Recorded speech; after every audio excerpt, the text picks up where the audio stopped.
All right.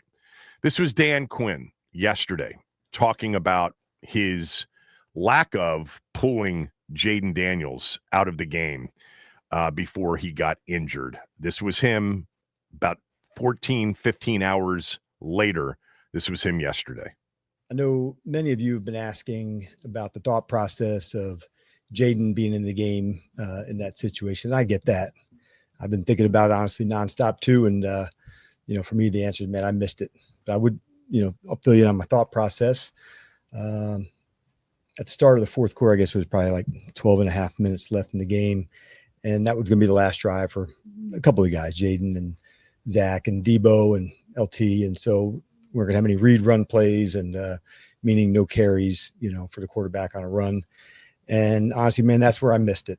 Of course he could scramble. It's Jayden. It's what he's special at. And that is 100% that's on me.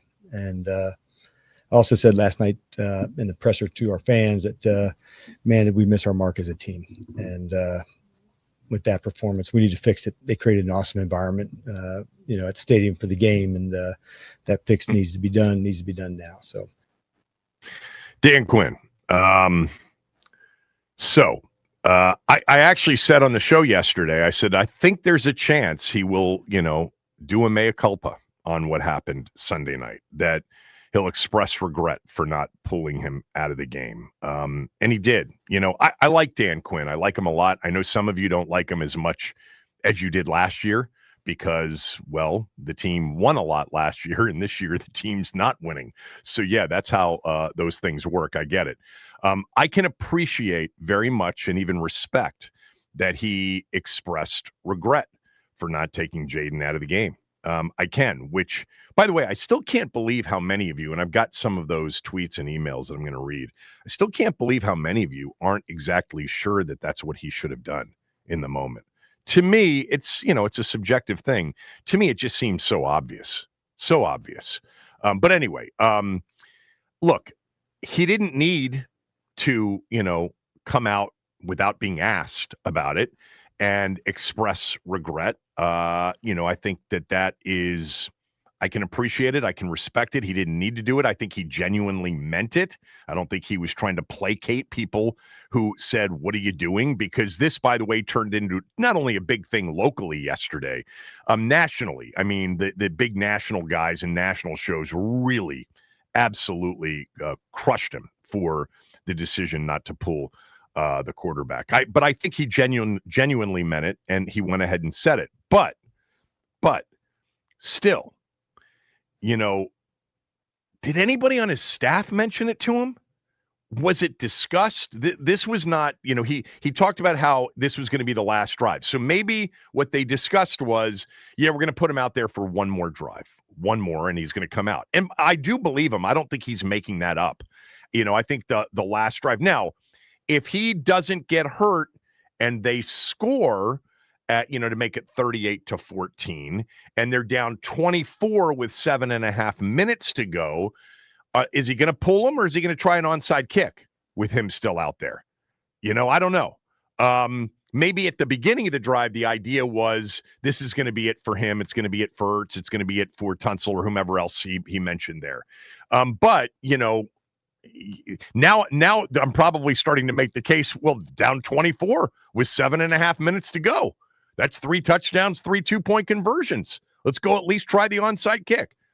Never in the history of the game has a team been down 31 points midway through the fourth quarter and won the football game. Okay, never. It's never happened. It probably never will happen because of how, actually, let me amend that. It's going to happen in the future after they change the rule on the onside kick to a 4th and 15 or a 4th and 17, where they increase the chances of maintaining possession of the football when you're down via a scrimmage play, rather than an onside kick. For those of you that don't know what I'm talking about, that is going to be discussed again this year. The percentage of onside kicks is so low, it's almost impossible. Cincinnati did it on Sunday against Chicago. as part of their comeback in that game that they then gave it up on the other end, 47-42. What a wild game. Man, when you go into an NFL Sunday, you just have no idea which games are going to be the wildest of the day. Who had Chicago-Cincinnati 47-42? I guess after 39-38 last week, Jets, maybe it was a possibility. But there is a chance, certainly in the future, if they change the onside kick rule to giving teams the option of doing a 4th and 15 from their own 25-yard line, that you'll have those kinds of comebacks. And when we get to that rule, we can have those conversations. You know, if the chances of converting 4th and 17 to maintain possession of the ball is at 20% rather than now, you know, the onside kick is at 4% or whatever it is, we can have those conversations then. But in terms of today's game, today's rules, it's not going to happen, and it wasn't going to happen the other night. Not against that team with your team. It wasn't flukish that they were up 38-7. If that's even a thing, is that even possible for it to be flukish and up 38? It's flukish that you could be up 21-7, not 38-7. It wasn't going to happen because it's never happened. And then when you add into it, your team is bad and their team is great. Yeah, it's over. I appreciate and respect. I like Dan Quinn a lot. I think he's a good person from afar, you know, but I think the fact that everybody in the league agrees on this. He's somebody who players adore, coaches adore. We've heard that forever. By the way, he was able to attract that incredible coaching staff. You know, he's got a great staff, you know, a deep staff. Where was all that experience? Didn't somebody get on the horn and say, Coach, he is under siege. Our guy just got back from hamstring, knee a few weeks ago, a month ago. He's gotten 3 quarters in. Let's call it a night here because we can't protect him. And, oh, by the way, he's got nobody to throw to because they can't get open. Now, if we're just going to hand the ball off 3 times and punt, that's fine. But they didn't do that. And he did talk about there, you know, they didn't have any zone reads in the final drive. They didn't have any designed runs. But you've got a quarterback that's going to scramble if you drop him back, and you dropped him back a couple times. Now, the last play, for those of you that and there's so many of you that said, how does he call, where is it? From Jackson. Sheehan, Quinn can apologize all he wants, but how did he let Cliff Kingsbury call a read option play on the play he got hurt on? He didn't call a read option play, okay? That wasn't what it was. It was an RPO, run pass option. Read option, zone read are the same things, all right? The quarterback takes the ball, either gives it to the back or keeps it reading the D end and runs it himself. Now, there are some read option combo RPOs, but the read option or zone read, they're both the same thing, is the quarterback runs it or the running back runs it, okay? The RPO is a run pass option. Either the running back keeps the ball because the quarterback made the decision that he's not going to throw it, he's going to give it to the running back, or he pulls it and he throws it quickly to a receiver. That's what that play was. Why didn't he throw it to a receiver quickly? Because literally he was under duress, under pressure, instantaneously on the play, and he couldn't. Now, you can say, shouldn't call an RPO on that condensed field. True, condensed field makes it just easier for the defense to begin with. So the opportunity to get after the quarterback on an RPO and get that quick of pressure might be a little bit greater on a condensed field with everybody closer to the line of scrimmage than it would be in the middle of the field. I get that. So I don't like that they called an RPO either. I would have just handed the ball off. Or if you're going to let him throw it, it's shotgun, quick bubble screen, shotgun, quick game, quick hitch, nothing where there's a chance of him scrambling or getting sacked. But you can't do that with him. You can't do that with him because, you know, he's a built-in, if it's not there, I'm good enough to go make a play. We don't need you to make a play this week at 38-7. We need you to make a play next week when the Lions come to town. This one is over.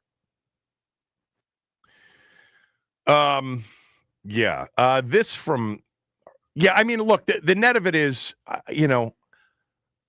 don't. It's not that I'm glad or not glad that he, did a mea culpa yesterday on it.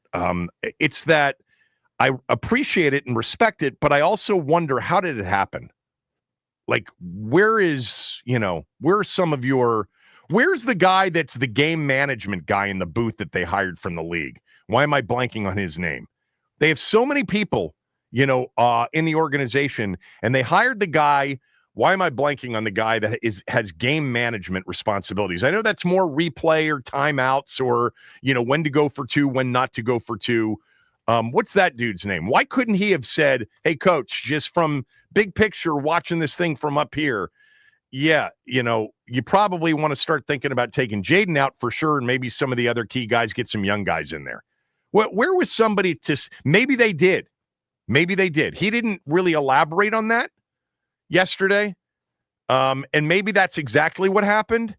And they all just agreed one more series. One more was one too many, obviously. That's going to be a hard one. It's going to be a hard one. I mean, he doesn't need us. He doesn't need me. He doesn't need anybody else to say, hey, don't worry about it. Mistakes. And I'm with you on that.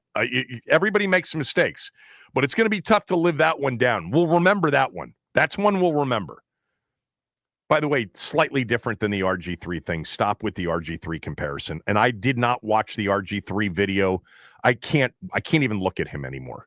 It just, I guess what he put out was a 2.5-minute video saying should have pulled him from the game, like making it about himself again. Max, you watched it. You told me about it. My sons watched it. I watched it with the sound off. Let's be honest. Whatever. Why do I mean, he's going to take every opportunity, and I'm speaking without the information here, which, by the way, happens on occasion. In this business, sometimes you have no idea what you're talking about. But I'll take your word and the others that essentially it was another attempt to inject himself into the Washington quarterback conversation and, make sure that everybody remembers he should have been pulled as well. Slightly different circumstances, like a playoff game that you're leading 14-0 in, or at that point it was maybe 14-3, whatever it was, in the second quarter.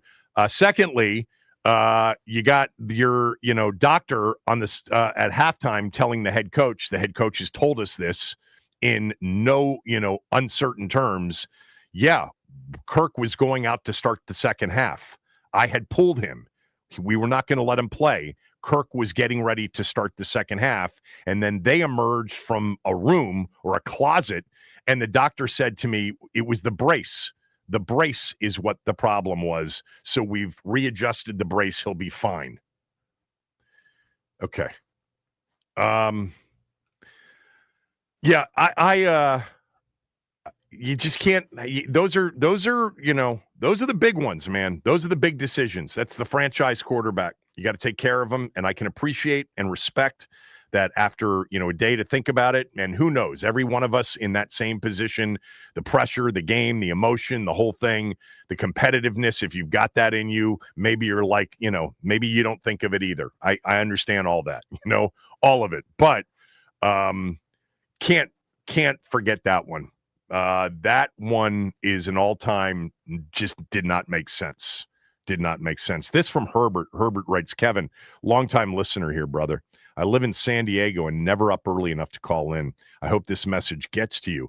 I completely agree with you that DQ committed malpractice with leaving Jayden in the game. However, what is also getting overlooked is Jayden's poor decision-making.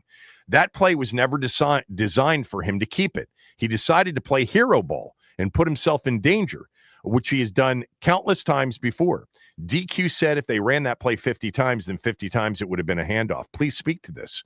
I would love to hear your thoughts on JD's accountability for this too, your fellow Redskins fan, Herb. Yeah, I think what DQ said after the game was 50 times you run it, it's either going to be a run or a quick throw.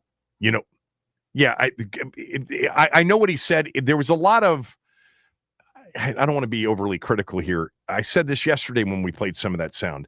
It didn't make a lot of sense. Go ahead and play it. Go ahead and play it.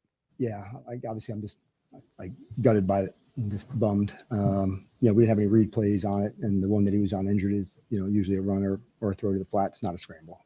So it wasn't a designed read or play, into that spot. If we run it, 50 times, it's either handoff or a throw, I'd say 50 times. Yeah. Okay. He was clear on that. So my fault. Herbert's, hopefully you heard that. It's an RPO. It's a run pass option. So he's saying 50 times typically he's either handing it off or he's throwing it quickly. With an RPO, you have to throw it quickly because if not, you're going to have ineligibles downfield. The ball has to come out immediately. It didn't come out immediately because there was a guy right in his face right when he pulled it. Now, maybe he should have given it, and maybe they should have expressly said, this is an RPO coming in, but you're to hand the ball off to Rodriguez, period. We don't want any risk here. We don't want any risk. But they called the RPO. You can criticize that, but Quinn's not wrong. And an RPO, pretty much always it's going to be a handoff or it's going to be a quick throw. Now, you do see RPOs where the quarterback will pull it, try to throw it, and then, can't throw it, and then he's got to run. So there are some plays in which the quarterback does end up scrambling on an RPO. I should take that back. 50 out of 50 is not true. The coach is wrong on that.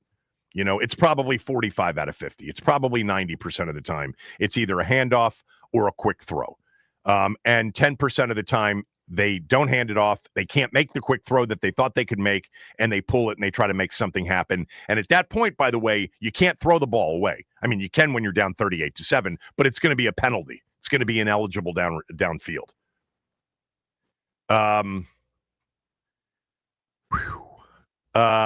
Yeah.